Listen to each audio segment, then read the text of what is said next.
এক যে ছিল মিষ্টি মেয়ে ফাতেমা তার নাম, মজার মজার খুনসুটিতে শিখাতো ইসলাম। বাবা মায়ের বাধ্য ছেলে ওমর যে তার নাম, মজার মজার দুষ্টুমিতে সেও শিখাতো ইসলাম। ছোট সোনামণিরা, তোমরাও যদি ফাতেমা ওমরের সাথে ইসলাম শিখতে চাও তাহলে এক্ষুনি আমাদের চ্যানেলটি সাবস্ক্রাইব করে দাও। আসসালামু আলাইকুম আম্মি জান। ওয়ালাইকুম আসসালাম বাবা ওমর। আরে আজ তো দেখছি আব্বুজান অফিস থেকে তাড়াতাড়ি ফিরে এসেছেন। আসসালামু আলাইকুম আব্বুজান। ওয়ালাইকুম আসসালাম বাবা ওমর, তোমার জন্য একটা সারপ্রাইজ আছে। কি সারপ্রাইজ আব্বুজান? এসো, ভেতরে এসো, তুমি ভেতরে আসলেই বুঝতে পারবে। আব্বুজান, এই নতুন সাইকেলটা কি আমার? হ্যাঁ বাবা ওমর, এই সাইকেলটা তোমার। তোমাকে আমি বলেছিলাম না, তুমি যদি নিয়মিত 5 ওয়াক্ত সালাত আদায় করো আর নিয়মিত স্কুলে যাও তাহলে আমি তোমাকে একটা সাইকেল কিনে দেব। মনে আছে তোমার বাবা ওমর? জি আব্বুজান, আপনি আমাকে বলেছিলেন। সাইকেলটা আমার খুব পছন্দ হয়েছে আব্বুজান। আমি কি সাইকেলটা একটু চালিয়ে দেখতে পারি? হ্যাঁ হ্যাঁ অবশ্যই, সাইকেলটা তো তোমারই। তবে বেশি দূরে যেও না বাবা, তুমি মাত্র স্কুল থেকে ফিরেছো, তোমার এখন ফ্রেশ হয়ে নাস্তা খাওয়া দরকার। আচ্ছা ঠিক আছে আব্বুজান, আমি বেশি দেরি করবো না, সাইকেলটা নিয়ে যাব আর একটু চালিয়ে ফিরে আসবো। আচ্ছা ঠিক আছে বাবা ওমর, সাবধানে যাও তাহলে।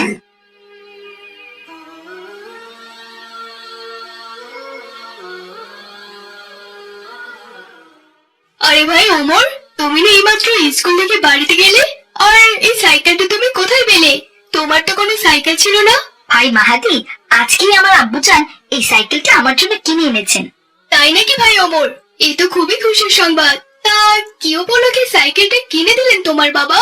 আমি যতদূর জানি তোমার বাবা তো কোনো কারণ ছাড়া তোমাকে কোনো জিনিস কিনেই দেন না। তুমি ঠিক কথাই বলেছো ভাই মাহাদি। আব্বুজান আমাকে বলেছিল আমি যদি টানা 40 দিন 5 ওয়াক্ত সালাত জামাতের সাথে আদায় করি তাহলে আব্বুজান আমাকে সাইকেল কিনে দিবেন। আমি আজ 50 দিন হলো জামায়াতের সাথে সালাত আদায় করছি, তাই আব্বুজান আমার জন্য এই সাইকেলটি কিনে এনেছেন। বাহ, খুব সুন্দর হয়েছে ভাই তোমার সাইকেলটা। আমিও এমন একটা সাইকেল কিনবো। আজ আম্মুকে গিয়ে বলবো, বাবাকে বলতে, বাবা যাতে আমাকে ঠিক তোমার মতো একটা নতুন সাইকেল কিনে দেন। তারপর তুমি আর আমি দুজনে মিলে নতুন সাইকেল নিয়ে স্কুলে যাব। কত মজা হবে ভাই। হ্যাঁ ভাই, দারুণ মজা হবে। আচ্ছা ঠিক আছে ভাই মাহাদি, তাহলে তুমি বাড়ি যাও, আমিও বাড়িতে যাচ্ছি। স্কুল থেকে এসে আমি এখনো ফ্রেশও হতে পারিনি। নতুন সাইকেল দেখেই চালানোর লোভ সামলাতে পারলাম না, তাই চালানোর জন্য চলে এসেছি। আচ্ছা ঠিক আছে ভাই ওমর, সাবধানে যেও। আসসালামু আলাইকুম। ওয়ালাইকুম আসসালাম ভাই মাহাদি।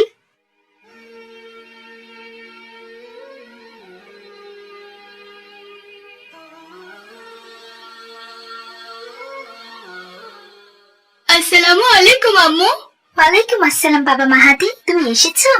হ্যাঁ আম্মু, বাবা কোথায়? বাবাকে তো দেখছি না। বাবা মাহাদি, তোমার বাবা তো রিক্সা নিয়ে বেরিয়েছেন। আম্মু, আমি তোমাদের কাছে কোনোদিন কিচ্ছু চাইনি, কিন্তু আজ একটা জিনিস চাইবো আম্মু। আমাকে জিনিসটা দেবে বলো? বাবা মাহাদি, দেবার মতো সামর্থ্য থাকলে অবশ্যই দেব। আম্মু, আমার বন্ধু ওমর আছে না, ও একটা নতুন চকচকে সাইকেল কিনেছে। সাইকেলটা দেখে আমার খুব পছন্দ হয়েছে। আমিও চাই ঠিক ওমরের মতো একটা নতুন সাইকেল কিনতে। বাবাকে বলে আমাকেও একটা নতুন সাইকেল কিনে দেওয়ার ব্যবস্থা করে দাও না আম্মু। বাবা মাহাদি, তুমি তো জানো তোমার বাবা কত কষ্ট করে রিক্সা চালিয়ে আমাদের সংসারটা চালান। কোন রকম কে পড়ে আমরা দিন পার করছি। এর মধ্যে তোমাকে যদি একটা নতুন সাইকেল কিনে দিই তাহলে তো অনেক টাকা খরচ হয়ে যাবে, তখন আমাদের সংসার চালাতে হিমশিম খেতে হবে। তাই বলে কি বাবা, জেদ করো না, তুমি আপাতত পায়ে হেঁটে স্কুলে যাও। কখনো যদি সময় সুযোগ হয় তাহলে অবশ্যই আমরা তোমাকে একটা নতুন সাইকেল কিনে দেব। না না, আমি কিচ্ছু শুনতে চাই না। আমার কালকে একটা সাইকেল লাগবে। কিভাবে দেবে সেটা আমি জানি না, কিন্তু কালকের মধ্যে আমার একটা সাইকেল চাই চাই। আমি ছোট থেকে বড় হয়েছি, তোমাদের কাছে কখনো কিচ্ছু চাইনি, কিন্তু আজ সামান্য একটা সাইকেল চেয়েছি, আর সেটাই তোমরা দিতে পারছো না। বাবা মাহাদি, চুপ করো, কথা বলে না তুমি আমার সাথে। কালকের মধ্যে একটা সাইকেল কিনে না দিলে তোমাদের সাথে আমার কোনো কথা নেই।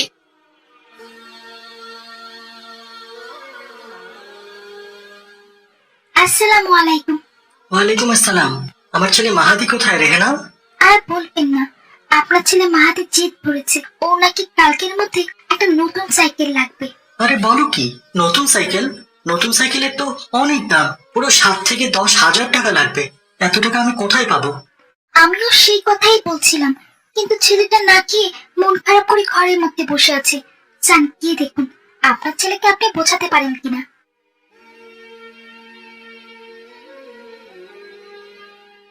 আসসালামু আলাইকুম বাবা মাহাদি। বাবা মাহাদি, তোমার আম্মুর কাছে শুনলাম তুমি নাকি রাগ করেছো। রাগ করবো না? আমি তো কোনোদিন তোমাদের কাছে কোনো কিছু চাইনি। এই প্রথমবার একটা সাইকেল কিনে চেয়েছি, তাও নাকি দিতে পারবে না। এত কষ্টের জীবন আমার আর ভালো লাগে না। কালকের মধ্যে তোমরা যদি আমাকে একটা নতুন সাইকেল কিনে না দাও, তাহলে আমি বাড়ি ছেড়ে চলে যাব। সে কি বাবা মাহাদি, এমন কথা বলতে নেই। আচ্ছা ঠিক আছে, আমি চেষ্টা করব, দেখি কোন রকম ধার দেনা করে তোমার জন্য একটা নতুন সাইকেল কিনে দিতে পারি কিনা। এখন চলো বাবা, খেতে চলো।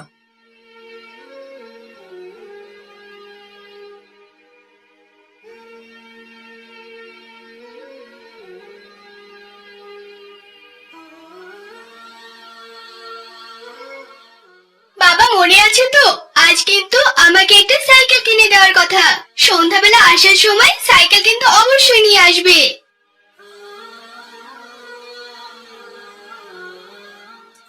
কি ব্যাপার কি ওমর, তুমি হেঁটে হেঁটে স্কুলে যাচ্ছ যে? তোমার নতুন সাইকেল কোথায়? সাইকেল আনিনি মাহাদি, বাবা বলল গ্রীষ্মের এই প্রখর রোদের মধ্যে সাইকেল চালানো ঠিক নয়, তাই রেখে এলাম আর কি। কি বলো কি ওমর, তোমার নতুন সাইকেল শুধুমাত্র তোমার বাবা মার কথাই রেখে এলে? হ্যাঁ মাহাদি, আমার বাবা আমাকে যা করতে বলেন আমি তাই করি, আমি কখনো তার অবাধ্য হই না। তুমি তোমার বাবা মার কথা এত শোনো ওমর? হ্যাঁ, সবসময় আমার বাবা মা আমাকে যা করতে বলেন আমি তাই করি, কারণ আমি জানি বাবা মা কখনোই সন্তানের খারাপ চান না। তোমার কথা শুনে আমার হাসি পাচ্ছে ওমর। আমি তো আমার বাবা মার কথা একদমই শুনি না। আমার জীবন আমার ইচ্ছে, তাই আমার যা মন চাইবে আমি তাই করব। আর আমি কিনা অন্যের কথা শুনে চলবো? হা হা হা, কখনোই না। মাহাদি, তুমি ভুল করছো, বাবা মায়ের কথা সবসময় শুনতে হয়, বুঝলে? তুমি জানো না আমাদের হাদিসে গ্রন্থে দেয়া আছে মা বাবার পায়ের নিচে সন্তানের বেহেশত। তুমি যদি তোমার বাবা মার কথা না শোনো আর বাবা মাকে কষ্ট দাও, তাহলে তুমি কখনোই বেহেশতে যেতে পারবে না। তাই তোমার উচিত সবসময় বাবা মার কথা শোনা। এখন চলো মাহাদি, স্কুলে দেরি হয়ে যাচ্ছে।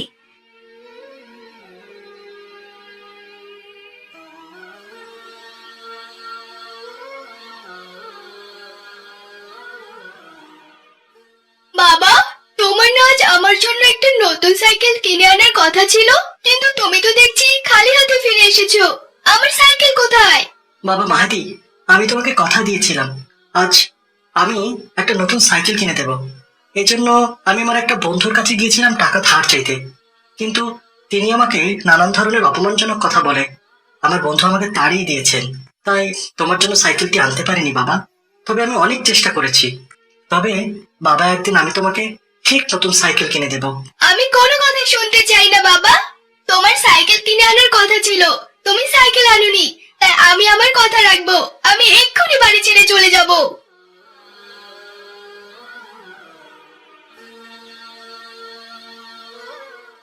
ওগো, এটা কি হয়ে গেল? ছেলে তো বাড়ি ছেড়ে চলে গেল। চিন্তা করো না রেহেনা, সন্ধ্যা হলে এমনি ফিরে আসবে, হয়তো কোনো বন্ধুদের সঙ্গে খেলা করতে গিয়েছে। চলো রেহেনা, ঘরে চলো।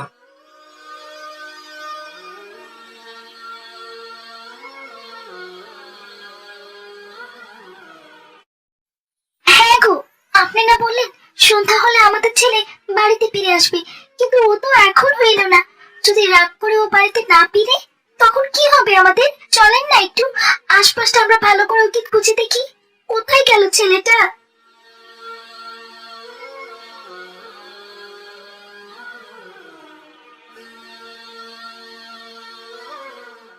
আসসালামু আলাইকুম আঙ্কেল আন্টি। ওয়ালাইকুম আসসালাম বাবা ওমর, আমাদের ছেলে মাহাদি কি তোমাদের বাড়িতে এসেছে? না তো আন্টি, মাহাদির সাথে তো আমার স্কুলে দেখা হয়েছিল, কিন্তু ওর কি হয়েছে? আর বলো না বাবা ওমর, তুমি নাকি একটা নতুন সাইকেল কিনেছো। ওই সাইকেল দেখে মাহাদি জেদ ধরেছে তোমার মতো একটা সাইকেল কিনবে। কিন্তু তুমি তো জানো বাবা আমাদের অবস্থা কি। মাহাদি বাবা রিক্সা চালিয়ে কোনো রকম সংসারটা চালান, একটা নতুন সাইকেল কিনে দেওয়ার সামর্থ্য তার নেই। তাই বিকেল বেলা মাহাদি রাগ করে বাড়ি ছেড়ে চলে গেছে। এইদিকে সন্ধ্যা হয়ে গেল, কিন্তু এখন ছেলেটা বাড়ি ফিরল না। আমরা ভেবেছি মাহাদি হয়তো তোমার এখানেই আছে। তাই নাকি আন্টি? এ তো খুব চিন্তার বিষয়। আচ্ছা ঠিক আছে আন্টি, চলুন আমরা আরো কয়েকটা বন্ধুর বাড়িতে গিয়ে দেখি মাহাদি ওদের ওখানে আছে কিনা।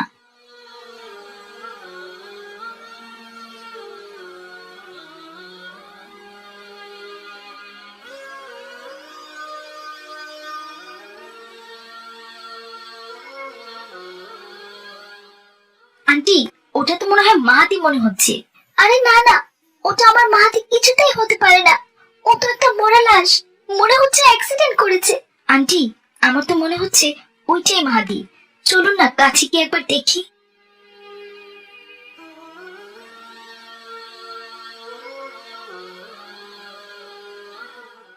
মাহাদি বাবা, এটা তুই কি করলি?